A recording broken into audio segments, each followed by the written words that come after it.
So hold on. Why do I have all of this in the bottom? That it'll go away once you hit live. Don't worry. Hey, Eric. Do you want to be our guy? I was gonna stand just back here, David. I can hop in front of you if that's better. Yeah, I just didn't so wanna that be he doesn't here. look past the cameras. You can go ahead and start it now. Okay, That's we're fine. gonna start? Yeah, you can hit start because we'll just make sure they're good. So.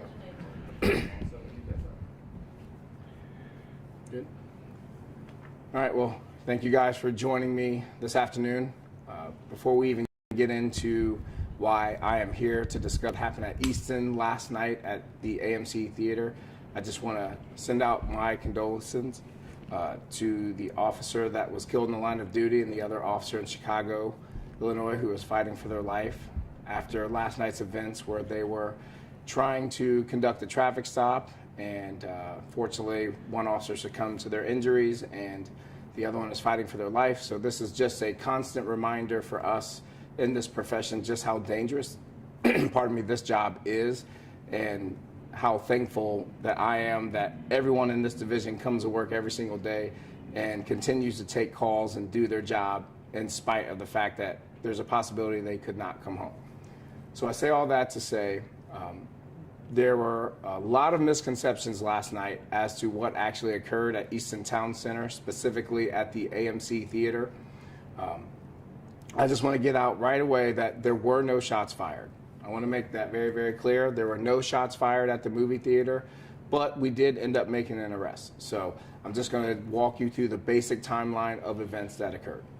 So last night, which was Saturday, August 7th, there was a screening of the movie Suicide Squad.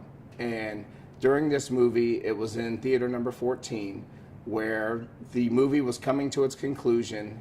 And just before 9 p.m. last night, a gentleman walked in, Mr. Pendleton, Benjamin Pendleton, as we later learned who he was. Mr. Pendleton walked into the theater and he began screaming that he was the king and screaming out multiple obscenities and other loud things during the movie, which initially caused everyone obviously to stop and look at what this guy was saying and what he was doing.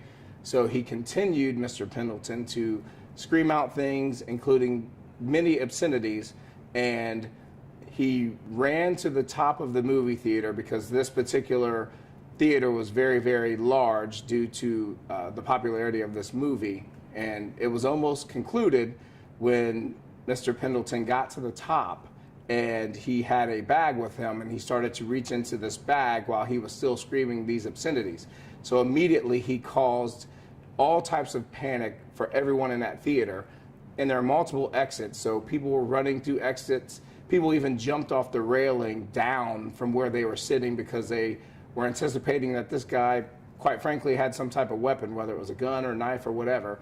We've seen across this country many times over that people will go into a theater and create harm with a gun, knife, whatever. So everyone ran out, and I have to commend the special duty officers who were working that evening. They immediately saw everyone running and was alerted to what was going on. They quickly went into the theater and immediately apprehended Mr. Pendleton without any use of force and without anyone else being hurt. So that's really basically what happened. He was charged with inducing panic.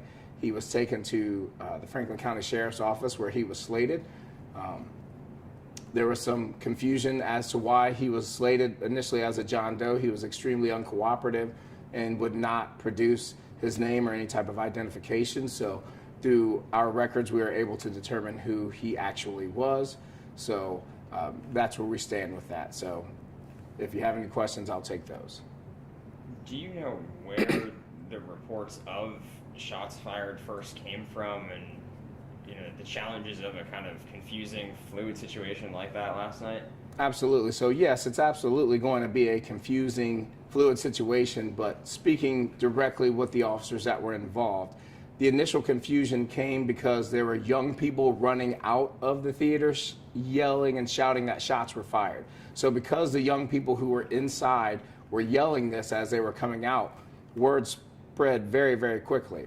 As a matter of fact, I started receiving calls about an active shooter, which obviously we determined that was incorrect, but that's how the initial calls or the initial thought of shots being fired got out. And we all know the power of social media, that once someone put something out, as a matter of fact, there was a comedian who was at the Funny Bone that put out a tweet that because they saw people running into the kitchen where they were staging before they went out, that was also part of that confusion.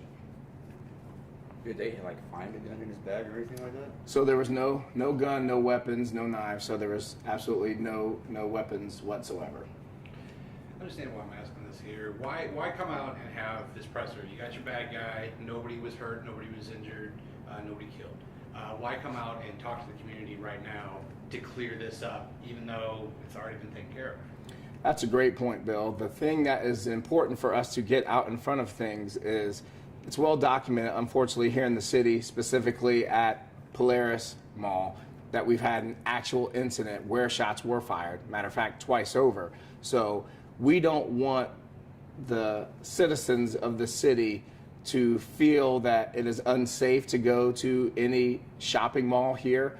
And we wanted to make clear that our officers did the absolute right thing by doing their job and handling it quickly. There are instances, not calling out other departments where there are situations where officers may not have handled it that way. And I can't stress enough how well of a job that they did last night extinguishing this situation so quickly. But it's important for us to get out in front of it, because the last thing we want through the power of social media and word of mouth is for people to think that A, it's not safe to go there, and B, that just do word of mouth that, oh, I can't go there because there were shots fired in an active shooter, when it was untrue. Were there any injuries in the panic?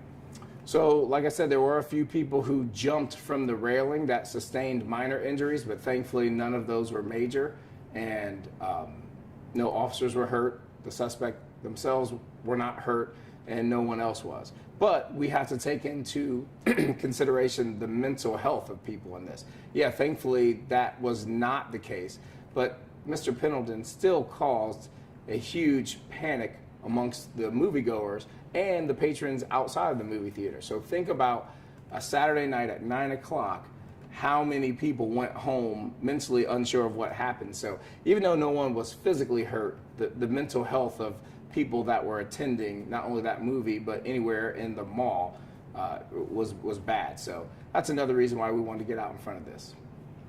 And can you address, because I'm just looking through some of our emails that we just got last night, apparently CPD had initially said there were shots fired, and was that just from those kids yelling it, and then eventually you determined there weren't? Is that kind of how that played out? Correct. So I don't know who from our end, if they put something like that out, but I can tell you unequivocally there were no shots fired, but I do know the initial reports did come from the youth that were running out that shots were fired. Did this guy appear to be mentally unstable, the suspect? So I did speak with the officers who had taken him into custody, and based on our conversation, there was no reason to believe at that point that there was any type of mental evaluation that needed to be done. So that's why we went the route of slating him for inducing panic, and that was the most appropriate thing to do. Anything else you want to add about this that we haven't touched on, or? No, I think everyone pretty much asked the questions that need to be asked, and we just want to remind everyone again that there was no gun, there were no weapons, and we immediately took Mr. Pendleton into custody and was slated immediately. So great job by everyone involved, and we're just thankful that this came to a safe conclusion. Are there any other, challenges with this? I don't believe there were any other major crimes last night, but, when this did not have to happen, and he took resources away from when you guys are already dealing with a lot. We talk about this all the time. Anytime you take a resource off of the street by, for example, inducing panic or doing something that should not require a police response or service, you're only hurting other people. So thankfully, the amount of resources that we did have to call in to make sure that this was safe and sound was a lot, but that still potentially could have been time where other things are happening. So we always want to stress to people, do not waste the resources that you have. So if it's not an emergency, don't mess around and call the police for things that aren't important. Thank you, Mayor. Purchase a ticket to the movie? That I'm not sure. Just curious. Yeah. Thanks, Thank Art. you. Thank you.